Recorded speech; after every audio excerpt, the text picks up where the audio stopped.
سال 1994 در شهر هیروشیما ژاپن مسابقه بازی‌های آسیایی برگزار شد که برای اولین بار هیئت منتخب تاجیکستان را کراته‌چی‌های مکتب مدولیف پورا کردند.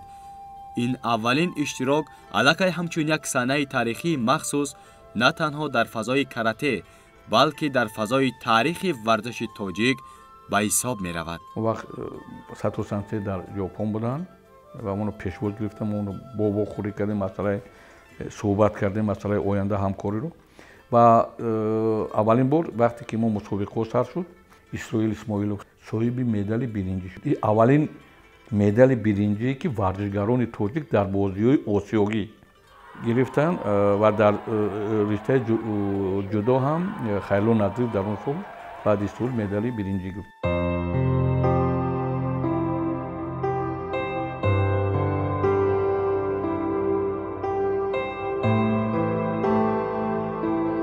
همین طور اسرائیل اسماعیلوف همچون دارنده اولین جایزه بازی‌های آسیایی نامش در تاریخ ورزش کشور ثبت گردید. بعداً برای دستاورد دوم باره بازی‌های آسیایی باز ضرور آمد که در سال 1998 اسرائیل اسماعیلوف را که همان وقت یکی از چهره‌های نمایان ورزش به حساب می‌رفت برای سفر آماده نمایند. اما در این میان یک مشکلی خیلی جدی سر زد. گپ در سر که وقتی که اسرائیل اسماعیلوف از ژاپن برگشتیم با غلبه آوردیم، سن سال اونم خیلی کلان سال بود. بعد با یکی خواهش کرد که من با از زندگی خودم میشه ما سال جواب دادیم. در آخر سالهای 90 علاقه همکاری‌های فدراسیون کراته‌دوی تاجیکستان با بسیاری از فدراسیون‌های مملکت‌های دیگر جانک شد. از آن جمله کراته‌چیان ما با نماینده‌های کراته جمهوری اسلامی ایران همکاری را زیچ نمودند که این خاطرات نیک را به بار آورد. وقتی که ما می‌رفتیم با من دسته منتخب ایران خیلی همکاری می‌کردیم، چون که همزبان هستیم. اون وقت رئیس فدراسیون کراته ایران آقای ناظریان بودن، بسیار انسان خوب و از همون وقت همکاری ما با کماند ایران سر شد و تا حال ما با علاقه ما با هم مستحکم است. میزند باران به شیشه تاره تاره رشته رشته. اومدم شهر دوشنبه با آقای عمرخان گفتم آقای عمرخان خواننده این آهنگ کیه؟ گفت که آقای مراد بیکه. گفتم خیلی دلم میخواد ببینم. ایشون هم خیلی مهربونانه محبت کردن، تشریف بردن ما رو بردن توی روستایی اطراف شهر دوشنبه و با اون تارشون اومدن و برام خوندن، یه آهنگ مادر رو هم خوندن که خیلی جالب بود. من هیجان زده شدم. من همه جای دنیا رفتم، همه جای دنیا بودم در بهترین شرایط، هتل های 5 ستاره، امکانات، اما اون خاطره رو سنگ نشستن توی روستای شهر دوشنبه و این با احساس برای من خوند هیچ وقت فراموش نمی‌کنم. فوق‌العاده دوست داشتنی و خاطر انگیز برام. شروع ارتباط من با کشور تاجیکستان به دلیل حضور برادری ارجمند و دوست داشتنی به نام آقای دکتر عمرخان بود.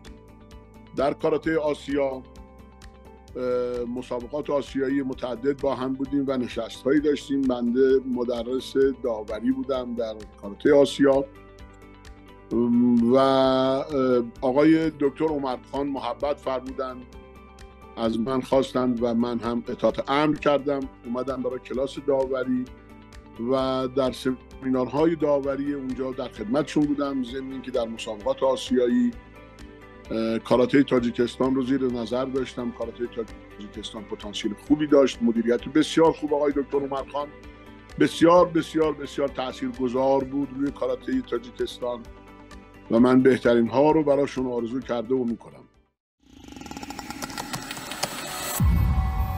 سال 2002 بازی‌های آسیایی در شهر بوسن کره صورت می‌گرفت.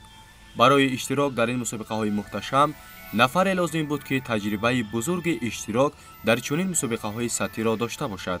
از این رو تمرکز دوم باره عمرخان به اسرائیل انتخاب مربی کاردان از خارج بود که امیدها را جان دیگر بخشید. آرش جهانشیر از ایران دعوت شد تا مسئولیت آماده نمودن کراته‌چی‌های سطح کسبی را بر ذمه بگیرد. 1998 بازی‌های آسیایی بانکوک با تیم ملی تاجیکستان رفتم به عنوان مربی تیم ملی تاجیکستان. این اولین حضور من به عنوان مربی تیم ملی تاجیکستان بود در سال 1998. در اون مسابقات به یاد دارم آقای بوداکوف بسیار بازی‌های خوبی رو انجام دادن، به خصوص قبل از سیمی فاینال بازیکنی رو از ژاپن که 2 دوره قهرمان جهان شده بودن، آقای شیمزو رو بردن. همکاری ما ادامه پیدا کرد و من به خودم افتخار میکنم که تونستم در خدمت فدراسیون کاراته تاجیکستان باشم، آشنایی پیدا کنم با آقای دکتر عمرخان و دیگر عزیزانی که فعال بودن و همکاری میکردن با فدراسیون. در اون وقت بعد پیشنهاد شد، ما صحبت کردیم، چون که اون وقت کمیته المپی تاجیکستان با کمیته المپی جمهوری اسلامی ایران خیلی مناسبت خود داشتن و ما اون آرش رو دعوت کردیم. چند مرتبه اومد، 2 هفته و 3 هفته با بچه‌های ما یک اردو گذاشتن، یعنی هفته‌های مکی، و تصمیم گرفتیم که ما آرش رو دعوت کنیم و آرش اومد به تاجیکستان. به مدت 3 سال کشور تاجیکستان اومدم، اونجا موندم، تمرینات خودمون رو و همکاری نزدیکی رو با فدراسیون کاراته تاجیکستان داشتم. نقش آقای عمرخان خیلی نقش بزرگ و سازنده‌ایه. بیشتر ساپورتی که میشد از کانال خود آقای دکتر عمرخان بود و ایشون بچه‌ها رو از نقاط مختلف کشور، از راه‌های دور، از یابان می اومدن، به یاد دارم از ریگار می اومدن، از خوجند می اومدن. اینها رو هفته‌ای یا 10 روزه ما برنامه‌ریزی کرده بودیم، جمع می‌کردیم، اردو می‌ذاشتن و خب اینا هزینه داشت، کاری انجام میشد. کارهای فنیش هم خب به عهده من بود و در واقع اکثر و اهم کارها به عهده آقای دکتر عمرخان بود. مهم قضیه اینه که آدم باید علاقه داشته باشه و عشق داشته باشه به این ورزش یا به هر شکل. این رو جزء خانواده خودت که بدونی، طبعا همونطور که خودت دوست داری بقیه هم دوست داری و احترام میذاری به اون چیزی که هدف هست. پس از دعوت مربی نو، عمرخان مدولیف از اسرائیل دعوت میکند تا تمریناتش را دوباره آغاز کند. اسرائیل این پیشنهاد را قبول کرد. پس از 2 سال تمرین او در مسابقه پوسان شرکت کرد و مدال برنجی را به دست آورد.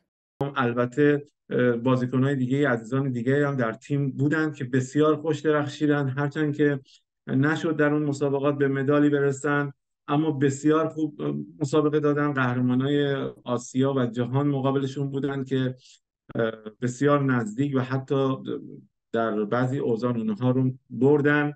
در این میان ساتو تتسوا به روسیه سفر میکند و خواستار دیدار با عمرخان مدولیف میشود. ساتو تتسوا به شاگردش پیشنهادی جالب میکند. با خاطر رشد بیشتر کاراته من تصمیم گرفتم فدراسیون کاراته استوریوی اوراسیا را تشکیل بکنم و برای اداره این فدراسیون عمرخان مدولیف را ارزنده می‌حسابیدم. او را گفتم، پیدا کردم و به مسکو دعوت کردم.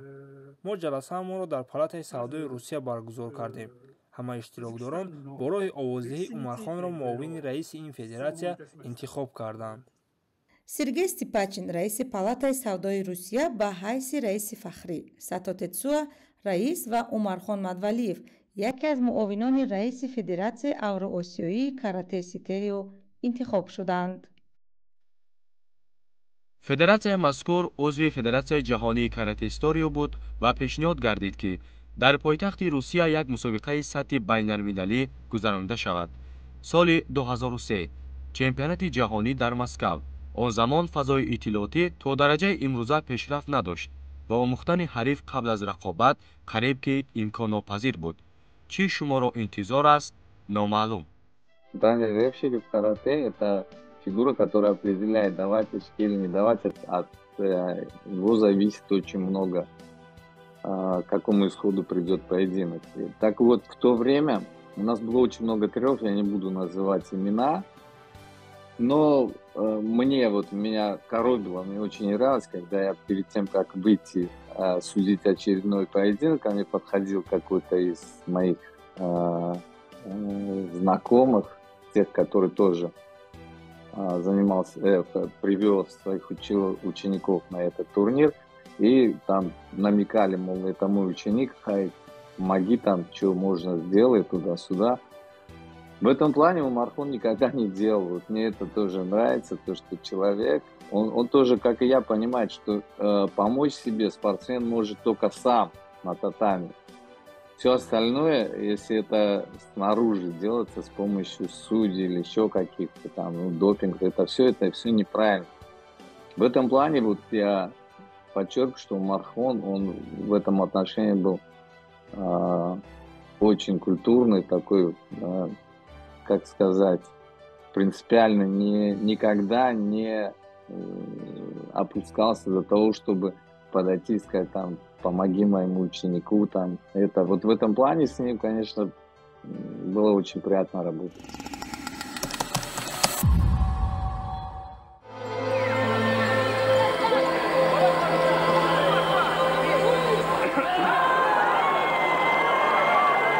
Уважаемые гости и участники, имею честь огласить приветствие участникам и гостям 4-го чемпионата мира по карате Доси-Тарю, которое нам направил президент Российской Федерации Владимир Владимирович Путин.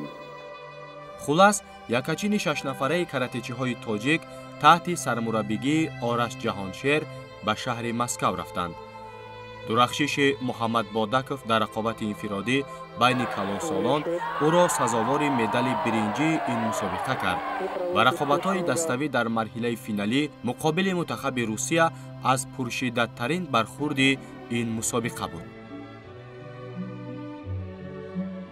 ва беҳтарин оз буд ки ҳама довори тамоми дунё буданд ва дар карате одатан мусовӣ нест. ҳамин хел шуд ки ҳарби 5 нафаремо дуним ба дуним, яъне мусовӣ шуд, яъне ғолиб нест. аз ин ҳолат аз ду даста як нафарӣ мебароянд ва бо ҳам мусобиқа мекунанд. касе ғолиб биёрад, ҳамон дастаи чемпион эълон карда мешавад. ҳамин хел шуд дар он вақт Орионфар Мастонзод, яке аз базишгори беҳтарини мо онро барои ҳарбузар интихоб кардем ва аз дастаи Русия бо як нафар интихоб шуд.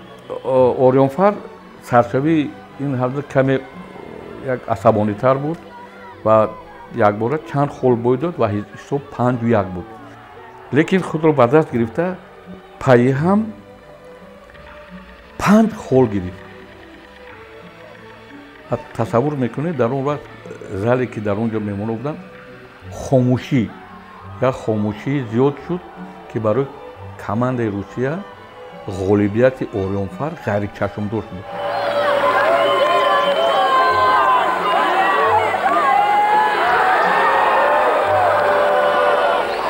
В этой схватке победил спортсмен из Таджикистана, в упорнейшей схватке победил, проигрывая со счетом 5-1.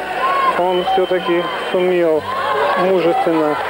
Мы поздравляем. Я смотрел это, тогда был подробный репортаж, телевидение показывало. Я посмотрел, и очень такая хорошая, солидная подготовка наших ребят. Даже вот гордостью был наполнен, что у нас есть вот такая федерация, такая команда, которая может показывать такие результаты.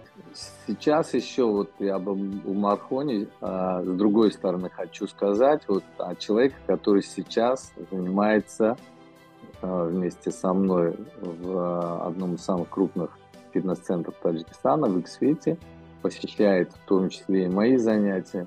Я вижу целеустремленность человека, вижу его вот, дисциплину. И самое главное, знаете, его замечательная, я считаю, черта – это обратная связь. Вот я веду занятия по мужскому здоровью, он у меня один из самых дисциплинированных учеников.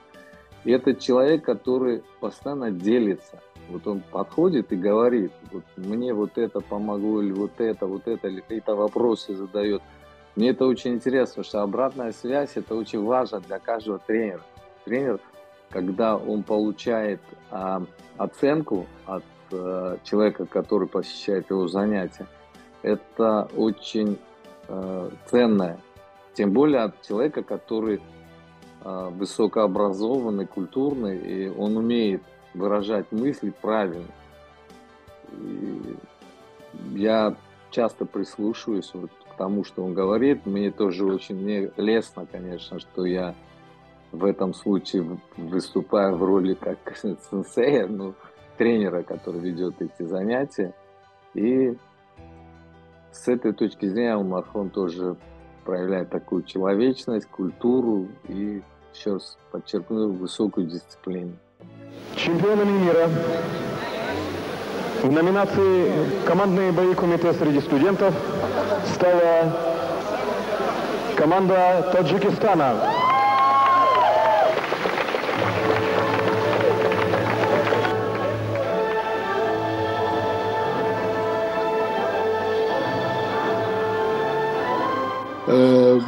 کاراته تاجیکستان پتانسیل خوبی داشت و من فکر میکنم هنوز هم داره و میتونه خیلی خیلی به نقاط بالاتری برسه، چون مردم تاجیکستان مردمی کم توقع، پرتلاش و با سعی و کوشش بسیار خوبی میشناسمشون، شناختی که ازشون دارم.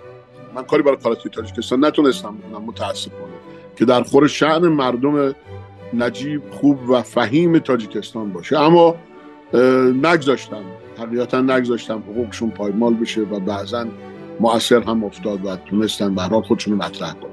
карате аллакай дар тоҷикистон яке аз варзишҳои машҳур миёни ҷавонон буд. гаравидани насли наврас ба ин варзиш рӯз то рӯз афзоиш меёфт. аз ин рӯ Умархон Мадвалиев бо шогирдон ва атрофиёнаш дар фикри фароҳам овардани шароит аз қабили сохта ба истифода додани толорҳои нави варзишӣ гардиданд. шаҳри Турсунзода яке аз минтақаҳои серталабот дар самти таваҷҷӯҳи ҷавонон ба карате буд. бовали Табаров дар шаҳри Турсунзода як ҷои бозор буд. ва бозорро гирифта маркази варзишӣ сохт. мо отан шӯхӣ мекардем, одамо дар он солҳое ки хеле солҳои новорон буданд, варзишгоҳро гирифта бозор мекарданд. бовали бошад бозорро гирифта варзишгоҳ кард. ман ҳавас доштам ки дар на танҳо дар худи Турсунзода балки дар тамоми ҷумҳурӣ, чунки мо аз ҷои кор мекардем бисёр давлатҳо сафар доштем, медидем чӣ хел шароитҳои хуб доштанд, имкониятҳои хуб доштанд. баъд ба ман ҳамин хел фикр омад ки охай мо шароити ҳамин хел надоштем, чӯ фарзандои мо, чӯ шогирдои мо ҳамин хел шароити хуб надошта бошанд. ба ҳамин хотир маслиҳат кардем, омадем ҳукумати шаҳр ва иҷозат пурсидем ки мо ҳаминҷа як варзишгоҳ ташкил кунем. ҳукумати шаҳрам дастгирӣ кард. аз соли 95 мо сар кардем бо устод, баъд бо шогирдо гирдам сарҷамъ шуданд. ҳамин кора омада соли 2001 манавӣ варзишгоҳе гирифтем, тайёр кардем. мо дар он солҳо хеле мусобиқаҳои зиёди байналхалқӣ гузарондем. аз ҳама кишварҳо, аз Беларусия, Русия, Афғонистон, Эрон, Қазоқистон, Ӯзбекистон, Озарбойҷон 5 сол пайҳам мо ҳамин мусобиқаҳое ки ба номи тесчӯя Сато Сансей аз Япония меомаданд ва ин мусобиқаҳои банди дар ин ҷо мегузарондем. дар асл метавонем Саторо низ яке аз бунёдгузорони карате дар Тоҷикистон унвон диҳем. маҳз истеъдоду раҳнамоии ӯ буд ки Умархон дилбохтаи ин варзиш шуду дар Тоҷикистон рушду равнақаш дод. замони зимни як мактуби расмӣ аз ҷониби федератсияи мазкур ба асосгузори сулҳу ваҳдати миллӣ, пешвои миллат, президенти ҷумҳурии Тоҷикистон муҳтарам Эмомалӣ Раҳмон Сатто Тетсуо ба Тоҷикистон омад ва аз номи ин федератсия ба пешвои миллат камарбанди сиёҳи фахрӣ дани 5 тӯҳфа кард ки ин аз хотирмонтарин рӯзҳои рушди карате дар кишвар ба ҳисоб меравад. Сато Сансей дар Душанбе буд, ба мо вақт доданд ва дар ин вақт ҷаноби олӣ қабул карданд меҳмонҳоро. ман ҳамроҳи меҳмонҳо дар он меҳмонӣ будам. ҷаноби олӣ хеле меҳмонҳоро хуб пазируфтанд. барои як рӯҳи чӣ бахшид ки мисол сардори кишвар мисол ба ҳамаи кишвар нигоҳ карда ба варзиши карате як таваҷҷӯҳ зоҳир кардану ва ҳар вақт ки мо бо Сато Сансей суҳбат мешавем ҳамин вохӯриро ба хеле ёдоварӣ мекунам. баъди суҳбати самимӣ бо президенти Тоҷикистон ман мафтуни мардуми тоҷик ва кишвари Тоҷикистон шудам, чунки роҳбари давлати шумо новобаста аз корҳои сиёсии зиёде ки дошт моро қабул кард тасаввур кунед ки барои мулоқот ба мо ҳамагӣ 15 дақиқа вақт ҷудо шуда буд, вале суҳбати мо ҳамин қадар самимӣ буд ки аз вақти муайяншуда тӯлонитар сурат гирифт. ин маънои онро дорад ки роҳбари давлати шумо шахси варзишдӯстдоранд ва ба рушди варзиш таваҷҷӯҳи хоса доранд. Если посмотреть назад, сделать такой анализ, он не потерял ни одного ученика. Все его ученики и наши все общие ученики, все с Таджикистана, все добились чего-то в жизни. Никто не потерялся, никто не... то есть все нашли себя после... Некоторые продолжают заниматься, некоторые уже не занимаются в связи с возрастом, но они нашли себя в жизни. Стали хорошими руководителями, хорошими друзьями. Умархон, у него, как я уже поговорил, что у него подход был не как авторитарный, как руководить сверху, давать указания, а он как на равных обращался со всеми, вне зависимости. Человеку 15 лет или человеку 50 лет с уважением одинаково и ставил их или спортсменов, или спонсоров, или руководителей спорткомитета, других федераций ставил на равных, никогда не разговаривал с ними свысока и никогда не... То есть всегда прислушивался. Человек с большим сердцем и всегда думающий о людях, жертвует себя ради людей, ради дела. استاد عمرخان ایشون برای من واقعا مثل یه برادر بزرگتر و همیشه بوده و هست و یک معلم خوب.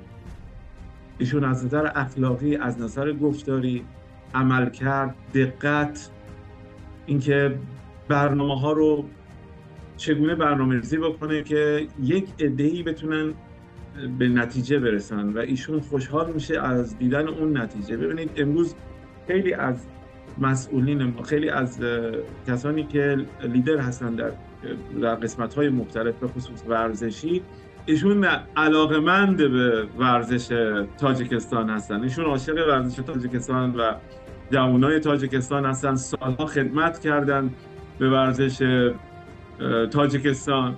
Человек никогда не должен использовать навыки, полученные в зале, для достижения каких-то корыстных целей. То есть он должен уметь... Вот в этом плане Умархон, он как раз вот относится к той редкой категории тренеров, которые именно интеллектуально развивали, и сам по натуре очень культурный человек.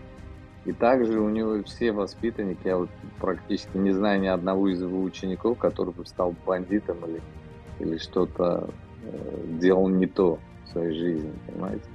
Поэтому карате – это вид спорта, который очень полезен, так же, как и все остальные восточные единоборства, которые, опять говорю, не привязаны к бизнесу.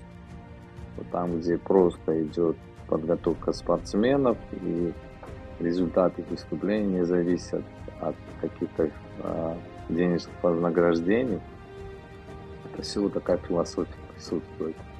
дар ҳаёти Умархон Мадвалиев зиёд корнамоиҳое ҳаст ки ба чанд гурӯҳ тақсим кардан зарур меояд. Карате ягона чизе нест ки ӯ дар ниҳоди худ парвариду онро ба мерос гузошт. Ман дӯстдори карате ҳастам ва он чизе медонистам ман ба ҳама шогирдом додам дар ҳамон вақт. Лекин ман асосан аз аввал то охир корманди илмӣ ҳастам, ҳозирам ҳастам. Бинобар ин як вақт шуд ки мисол ки ман бояд интихоб мекардам ё илму истеҳсолот ё карате. аз бас ки ман аллакай шогирдоне пайдо кардам ки худашон мураббӣ буданд ва метонистам ки ҳамин каратеро ба дасти ҳамон шогирдон супораму оно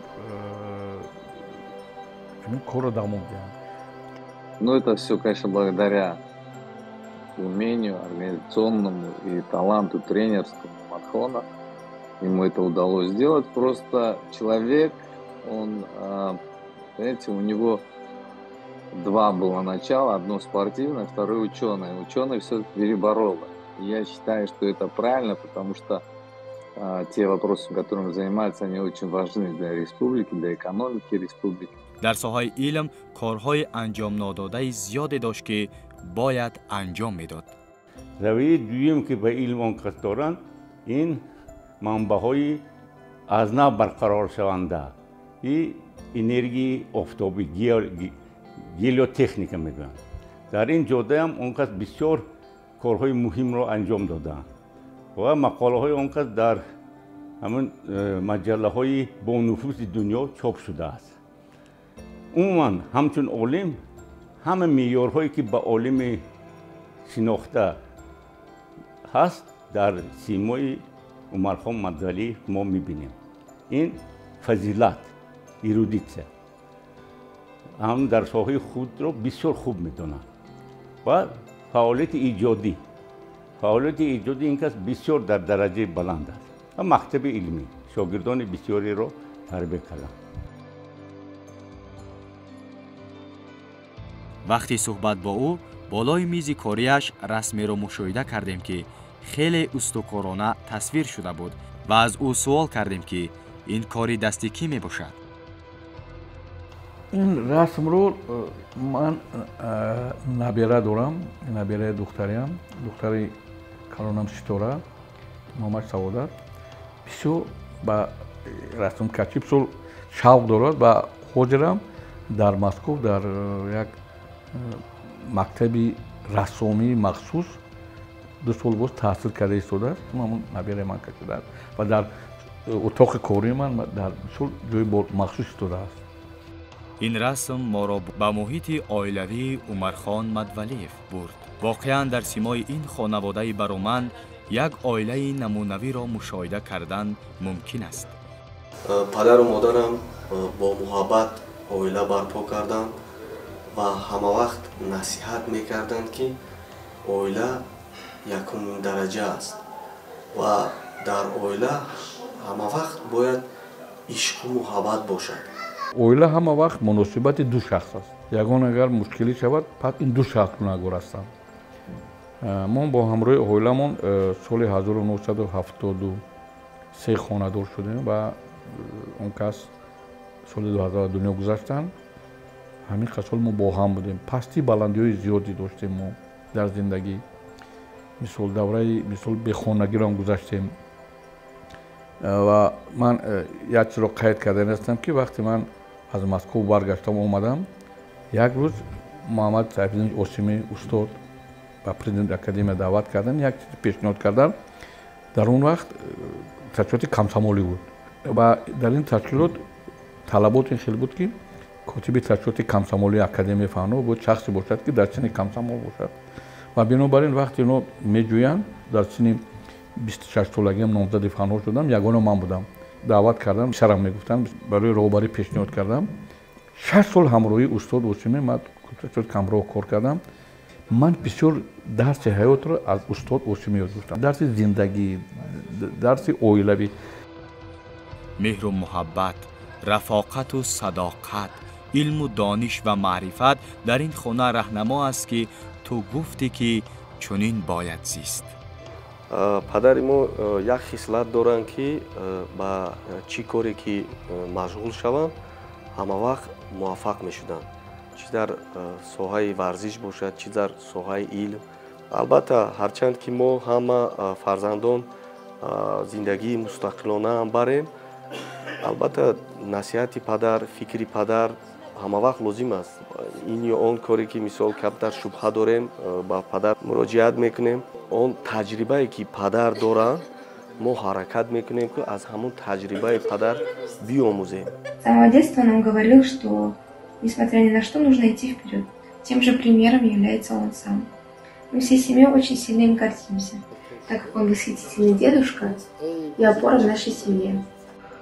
برای من پدرم مدولیف عمرخان یک شخص بزرگ و خیرندمند و عجایب هستند. آن کس عالم، فیزیک و طرف دیگر این ورزشگر، دارنده کمربند سیاه، مربی که در طبیعت آدم خیلی با هم مناسب کم است. آدم مسئولی، جدی، مقصدناک و طلب کننده هستند. بابا جان من با توی سزاوار، تو یک مرد меҳнаткор, ту як марди меҳрубон. Ман бобоямро хеле дӯст медорам. ӯ бобои хуб аст. вай моро ҳамеша дастгирӣ мекунад. умархон мадвалиев феълан 70-умин баҳори умри худро сипарӣ мекунад. ба ин нигоҳ накарда ҳанӯз ҳам дар такопуву талош аст. зиндагиномаи ӯ китобест барои омӯзиш, дастурест барои раҳнамоӣ ва ибратест барои насли оянда.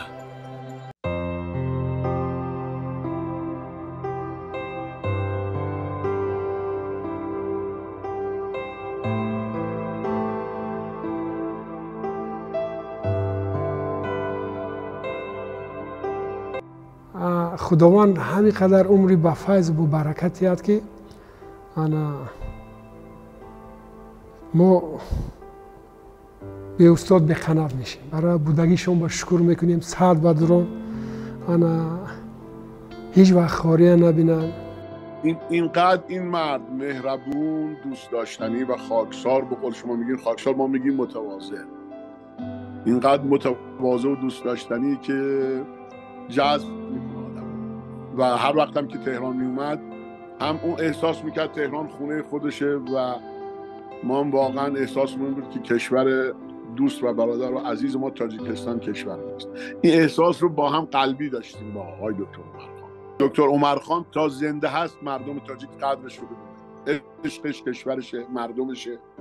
اینجور آدما حیفه بعد از دور از جونشون بعد از مرگشون ازشون یاد میشه. من از شما ممنونم که این کارو کردین تا ایشون هست ازش تجلیل میکنم. بهو در این روز مبارکش با سخنان مقدس و نفس پاک بزرگان تاجیکمان دعا میکنم که یا رب کمال عافیتت بر دوام باد، اقبال و دولت و شرفت مستدام باد، روز و مولودت مبارک و سال و مات بخیر، бахтат баланду гардиши гейти баком бод. 3 дня назад у него был юбилей, 70-летие. К сожалению, мне не удалось его поздравить. Вот я пользуюсь моментом, хочу поздравить его с юбилеем, пожелать ему долголетия и жизненного, и творческого.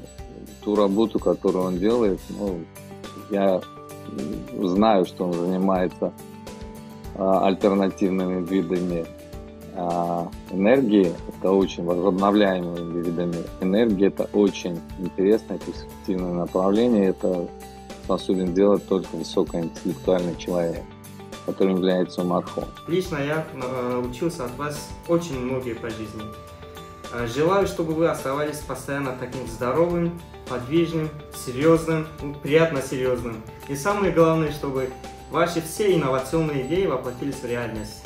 Дорогой мой любимый папочка, примите мои искренние поздравления с днем рождения. Спасибо вам за то, что вы есть. Спасибо вам за подаренную жизнь, за любовь, за заботу, за умеренную строгость, за воспитание и советы. Азизу Джавхари Джонам Падарджон, Бахори Сабз Дармонам Падарджон, ту боши боғбони боғи умрам, зифайзи ту шкуфонам Падарджон, зиту омӯхтам дарси садоқат, тамизу сидқу имонам Падарджон, сари сабзи ман аз номи накӯяд, ту пайванди дилу ҷонам Падарҷон, ғаме ояд маро ғамхор ҳастӣ, шукуфон таби хандонам Падарҷон, дуо кун духтари дилбанди худро, дуоят беҳзи зардонам Падарҷон.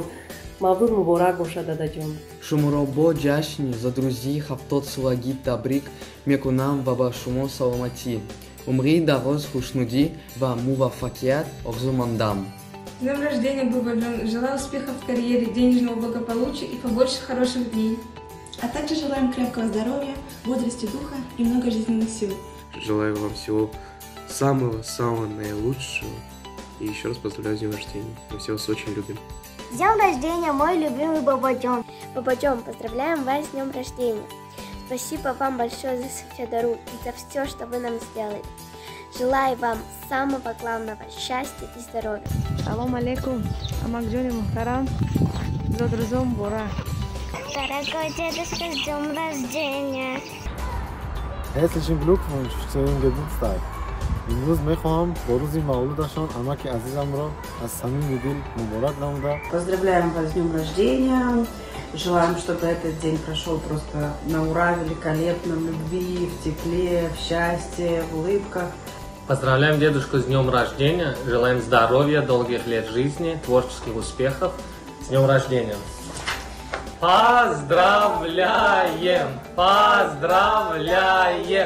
شخصی نکنم انسان خیره راهبر مشرق و غمخوار ستون فدراسیای کراته دو مدولی فیلمارخان از صمیم قلب شما رو با روز مولودتان از نام تمام ورزشگران فدراسیای کراته دو تاجیکستان و از نام شاگردان خودم صمیمانه تبریک گفته به شما عمری دراز و برکت تن صحت و خاطر جمع آرزومندم. زادروز مبارک.